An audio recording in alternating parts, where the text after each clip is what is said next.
Hi friends, knowledge study bye students में आपका स्वागत है। इस वीडियो में हम लोग प्रेजेंट इंडेफिनिट टेंस पढ़ेंगे।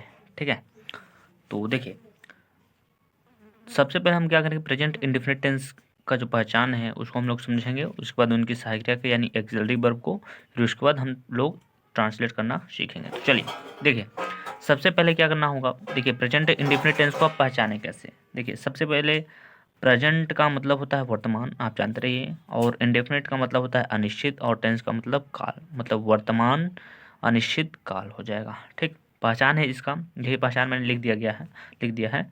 तो पहचान इसको आप देखिए, इसे ध्यान से पढ़िएगा।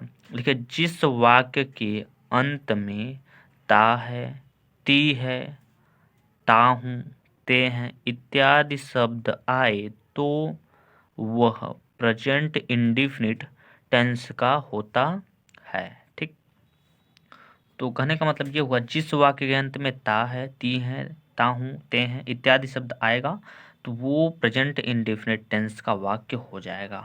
ठीक है, चलिए इतना तो समझ में आया होगा।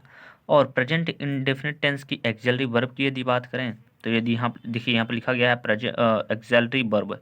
एक्सिलरी वर्ब में यस या ईएस दिखाया गया है यहाँ पर, और यहाँ पर है डू या डज। तो देखिए, जब आपका वाक्य अफर्मेटिव होगा, कैसा होगा, अफर्मेटिव होगा यानी कि सकारात्मक वाक्य होगा। ठीक है, तो वहाँ पर वहाँ पर साक्रिया यस या ईएस में से कोई एक साक्रिया लगाया जाएगा। यदि आपका कर्ता जो है एक वचन का होगा तो यस लगाया जाएगा। यदि कर्ता बहुवचन का हो जाएगा तो इसमें से कुछ भी नहीं लगाया जाएगा। ठीक, मतलब यदि कर्ता बहुवचन में हो गया और वाक्य आपका अफर्मेटिव सेंटेंस में होगा तो इन दोनों में से साक्रिया में से कुछ भी नहीं लगाया जाएगा। चलिए समझते हैं। देखिए, यहाँ पर देखिए, सबसे पहले हमारा सेंटेंस जो लिया गया वो है अफर्मेटिव सेंटेंस, जिसे हम लोग बोलते हैं सकारात्मक वाक्य। तो अफर्मेटिव सेंटेंस में यस या यस साइक्रिया लगाया जाएगा, डू डज को भी मत, इसको भी नहीं लगाना है। ये निगेटिव और इंट्रोगेटिव के लिए है। ठीक है, ये कब लगाया जाएगा, तो ये जाता है कब, जब आपका वाक्य कैसा हो, निगेटिव हो।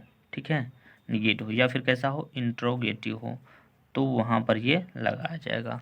ठीक, डू डज निगेटिव वाक्य होना चाहिए या फिर इंट्रोगेटिव, तभी लगाया जाएगा।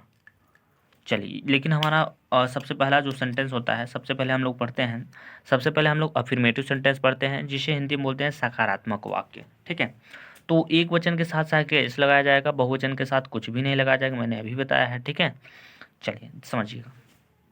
तो जैसे मैं हमारा पहला उदाहरण के रूप में हमने लिया है, वह विद्यालय जाता है। ठीक है, वह विद्यालय जाता है, तो वह एक वचन का करता है, तो इसको हम, वह का मीनिंग होता है क्या, ही होता है, तो ही लिख दीजिए। इसके बाद वह कहाँ क्या करता है, तो आप लोग बोलेंगे वह जाता है। ये हमारा क्या है, ये क्रिया है, इसे हम लोग बोलते हैं क्या, क्रिया। ठीक, क्योंकि वह काम कौन सा कर रहा है, तो जाने का काम कर रहा है। तो जाने की मीनिंग, मतलब जाना किसके माने होता है, तो गो माने होता है जाना। ठीक है, अब इसके साथ हम लगा देंगे क्या, ईएस जोड़ देंगे। क्यों, ठीक है, क्योंकि ये एक वचन का है और इसके साथ हम ईएस जोड़ देंगे। तो ही गोज कहाँ जा रहा है, विद्यालय जा रहा है, तो ही तब कहीं से कहीं जाया जाता है तो टू लगा दिया जाता है। ठीक है, तो ही गोज टू स्कूल। ठीक है, he goes to school, school माने होता है विद्यालय, फुल स्टॉप लगा दीजिए। ये हमारा पहला वाक्य बन गया। तो ही गोज टू स्कूल, वह विद्यालय जाता है। ठीक है, दूसरा को देखिए। दूसरा हमारा क्या है, राधा क्रिकेट खेलती है। राधा क्या करती है, क्रिकेट खेलती है। तो सबसे पहले हम लोग राधा को बनाएंगे, तो राधा का मीनिंग होता है RADHA, राधा। राधा क्या करती है, खेलती है। सबसे पहले क्रिया, काम कौन सा कर रही है, खेलने का काम कर रही है। तो खेलने का मीनिंग होता है क्या, PLAY, play. Radha play, Radha एक वचन का है तो इसके क्रिया में हम जोड़ देंगे क्या, यस जोड़ देंगे। क्रिया ये खेलने का काम कर रही है तो इसमें हम जोड़ देंगे यस। तो राधा प्लेज, राधा खेल रही है, लेकिन क्या खेल रही है, तो आप लोग बताएंगे क्रिकेट खेल रही है। तो उसके बाद हम बनाएंगे क्या, cricket, CRICKET, Radha pledge cricket हो जाएगा। ठीक, चलिए अगला देखिए, अगला वाक्य, जो अगला वाक्य है हमारा, वहाँ पर लिखा गया है यहाँ पर, तुम एक पत्र लिखते हो। तो यहाँ पर देखिए, सब्जेक्ट को पहचानिए, ये किस वचन का करता है, तो ये तुम जो है ये बहुवचन का करता है। जब बहुवचन करता आता है, मैंने अभी बताया है, जब बहुवचन का करता आए तो साक्रिया कुछ भी नहीं लगाया जाएगा। ठीक है, तो यू माने होता है तुम, तो यू हो गया। तुम क्या करते हो, लिखते हो, मतलब ये क्रिया है इसका, ठीक है, क्रिया क्या है, लिखना है। तो किसके माने होता है लिखना, राइट। तो हो जाएगा यू राइट, यू राइट। तुम लिखते हो लेकिन क्या, एक पत्र। तो you write a letter, LATTER, full stop लगा दीजिए। तुम एक पत्र लिखते, देखिए इसमें सहायक्रिया नहीं लगाया गया, यस या इसमें कुछ भी नहीं लगा दिया गया है। जानते हैं क्यों? क्योंकि यहाँ पर ये यू जो है ये बहुवचन के कर्ता में आता है, यानी कि बहुवचन के नंबर में आता है ना, इसलिए इसके साथ हमने कुछ नहीं लगाया है। चलिए अगला देखिए क्या लिखा गया है। अगला है मैं उपन्यास पढ़ता हूँ, ठीक है, मैं उपन्यास पढ़ता हूँ। तो इसमें मैं भी देखिए एक बहुवचन का करता है, यानी कि प्लूरल नंबर का है, ठीक। तो इसके साथ भी सहायक्रिया कुछ नहीं लगाया जाएगा। तो जब इसको ट्रांसलेशन करेंगे तो आई का आई ही रहेगा। आई किसके माने पढ़ना होता है, तो रीड माने पढ़ना होता है। तो आई रीड, READ रीड, मैं क्या पढ़ता हूँ, उपन्यास। तो नोवेल माने होता है उपन्यास, NOVEL, फुल स्टॉप लगा दीजिए, ठीक है। चलिए अब हम लोग क्या करेंगे, ये तो हमारा अफर्मेटिव सेंटेंस का सभी हमने वाक्य कुछ कर लिए हैं, ये देखिए अफर्मेटिव सेंटेंस है। अब हम लोग पढ़ेंगे निगेटिव सेंटेंस, इसी में देखेंगे, उसके बाद इंट्रोगेटिव सेंटेंस। तो चलिए निगेटिव सेंटेंस की ओर चलते हैं। तो देखिए ये है हमारा निगेटिव सेंटेंस। निगेटिव सेंटेंस में अब आपका सहायक्रिया लगेगा डू या डज में से कोई एक टू लगेगा सब्जेक्ट के अनुसार। यदि आपका कर्ता है वो हो गया क्या, प्लूरल नंबर का है, यानी कि बहुवचन का, बहुवचन का यदि करता रहेगा तो उसके साथ हम डू लगाएंगे। कौन सा वचन, बहुवचन के साथ, ठीक, याद रखिएगा, बहुवचन, बहुवचन कर्ता के साथ हम डू लगाएंगे, और एक वचन कर्ता के साथ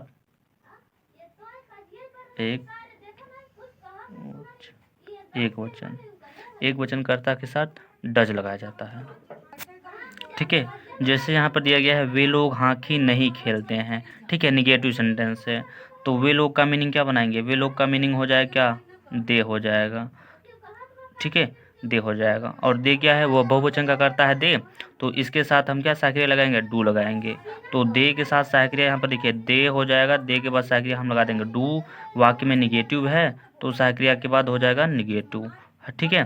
तो दे डू नॉट खेलते हैं, वे लोग क्रिकेट नहीं खेलते हैं। तो दे डू नॉट प्ले माने होता है खेलना, PLAY प्ले माने होता है खेलना। क्या नहीं खेलते हैं, तो हॉकी, हॉकी का मीनिंग क्या हो जाएगा, HOCKEY, हॉकी हो जाएगा, ठीक है। चलिए अगला क्वेश्चन, अगला वाक्य हमारा है क्या, अगला वाक्य है वह पुस्तक नहीं पढ़ती है, ठीक है। लड़की के लिए बात बोला गया है, क्योंकि वह जो है एक लड़का होता है एक लड़की, दोनों के लिए बोला जाता है, ठीक है। तो पढ़ती है लड़के के लिए बोला गया तो इसका मीनिंग हम बनाएंगे क्या, सी हो जाएगा, ठीक है, सी हो जाएगा। सी के साथ वह, ये जो सी वह है ये एक वचन का करता है, तो इसके साथ अगर हम डज लगाएंगे तो हो जाएगा क्या, शब्द क्या बनेगा, सी डज, DOES, सी हो जाएगा डज। उसके बाद वाक्य में नेगेटिव है तो नॉट रहेगा, लगा देंगे यहाँ पर। तो सी डज नॉट, ठीक है। पढ़ने का मीनिंग होता है क्या, रीड होता है, READ, ठीक है। सी डज नॉट रीड, वह नहीं पढ़ती है क्या, पुस्तक, भाई वही पुस्तक ही तो नहीं पढ़ रही है। पुस्तक का मीनिंग क्या होता है, बुक हो जाएगा, BOOK, ठीक है। चलिए अब देखिए अगला वाक्य है क्या, हम लोग क्रिकेट नहीं खेलते हैं, ये वाक्य लिखा गया। तो वी का मीनिंग हो जाएगा, हम का मीनिंग हो जाएगा WEV हो जाएगा। ये एक बहुवचन का करता है तो इसके साथ सहायक क्रिया लगाया जाएगा डू। तो वी डू, निगेटिव है तो नॉट लगा दीजिए। वी डू नॉट, हम लोग नहीं खेलते हैं। तो खेलने का मीनिंग क्या हो जाएगा, प्ले हो जाएगा, PLAY, play. We do not play, हम लोग क्या नहीं खेलते हैं, क्रिकेट, CRICKET, क्रिकेट, ठीक है, ये हो जाएगा। चलिए अगला वाक्य देखिए, अगला वाक्य किसान खेत नहीं जोतता है। तो इसका मीनिंग हम लोग बनाएंगे क्या, द फार्मर, सहायक क्रिया लगाएंगे क्या, तो यहाँ पर बनेगा क्या, द फार्मर। ये देखिए किसान एक वचन है, ठीक है, किसान एक वचन है, यहाँ पर बोला गया जोतता है एक वचन के लिए, ठीक है। तो द फार्मर, सहायक क्रिया लगा दिया जाएगा, DO है, डज हो जाएगा। The farmer does not, negative है तो नॉट हो जाएगा, ठीक है। उसके बाद जोतना किसके माने होता है, जोतना, तो प्लाउ माने होता है जोतना, PLOU, GH, ठीक है। प्लाऊ, उसके बाद क्या जोत रहा है, खेत जोत रहा है, प्लाऊ फील्ड हो जाएगा, FIELD हो जाएगा, फुल स्टॉप लगा दीजिए, ठीक। तो हो जाएगा the farmer does not plough field हो जाएगा, ठीक। चलिए अगला हमारा सेंटेंस है कौन, इंट्रोगेटिव सेंटेंस। चलिए हम लोग इंट्रोगेटिव सेंटेंस को भी हल कर लेते हैं, उसको भी हम लोग ट्रांसलेट कर लेंगे। चलिए देखिए अगला हमारा सेंटेंस है कौन, इंट्रोगेटिव सेंटेंस, जिसे हम लोग बोलते हैं प्रश्नवाचक वाक्य। कौन सा वाक्य, प्रश्नवाचक वाक्य,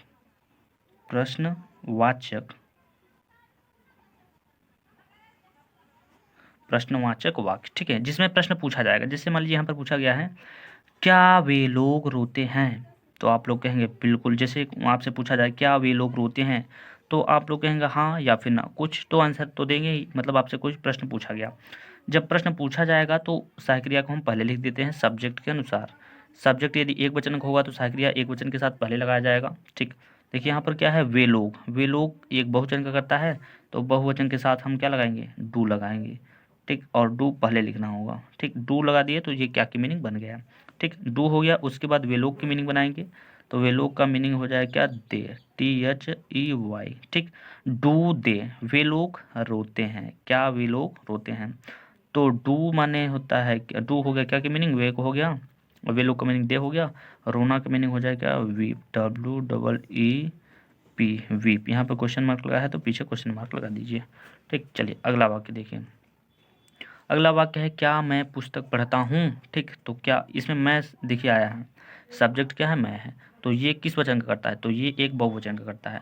तो बहुवचन कर्ता के साथ हम लगाते हैं क्या, डू, तो डू लगा दीजिए यहाँ पर, डू हो गया। डू के बाद सब्जेक्ट मतलब मैं ही ना है सब्जेक्ट, तो डू आई रीड, मैं क्या करता हूँ, पढ़ता हूँ। पढ़ने का मीनिंग क्या होता है, रीड होता है, READ, पढ़ता हूँ, लेकिन क्या, पुस्तक पढ़ता हूँ। तो पुस्तक के लिए हम लिख सकते हैं क्या, द बुक लिख देंगे या फिर बुक, ठीक है। तो रीड द बुक हो जाएगा, ठीक, ये हो जाएगा। चलिए अगला वाक्य देखिए, अगला वाक्य हमारा क्या राम बाजार जाता है। तो यहाँ पर सब्जेक्ट कौन है, बाजार कौन जाता है, राम जाता है, ठीक। तो राम किस वचन का करता है, एक वचन का। तो एक वचन का करता है, उसके साथ हम सहायक क्रिया लगाएंगे क्या, डज लगाएंगे, सॉरी डज लगाएंगे, ठीक है। तो यहाँ पर लगाना होगा आपको डज, ठीक है। डज राम क्या करता है, बाजार जाता है, सब क्रिया क्या है, जाने का। तो जाने के लिए मीनिंग हो जाएगा गो, कहाँ जाता है, बाजार। जब कहीं से कहीं जाया जाता है तो हम वहाँ पर टू लगा देते हैं, ठीक है। तो does Ram go to market,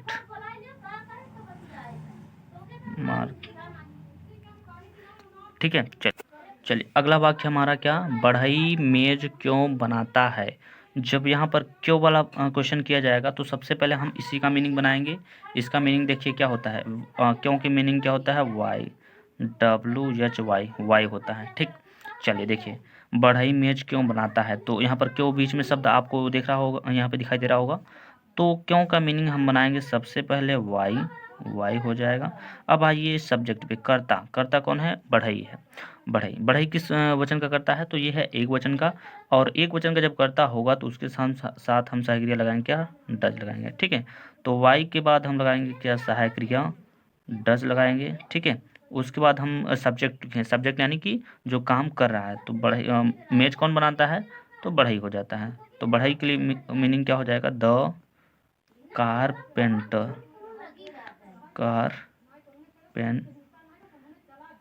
carpenter, देखिए बढ़ई क्या करता है, बनाता है। तो बनाने का मीनिंग क्या होता है, मेक, MEK, मेक क्या बनाता है, बढ़ई क्या बनाता है, मेज बनाता है। तो टेबल, TABLE, ठीक है, टेबल हो जाएगा, मेक द टेबल। चलिए आगे देखिए, अगला है क्या, खिलाड़ी क्यों खेलते हैं।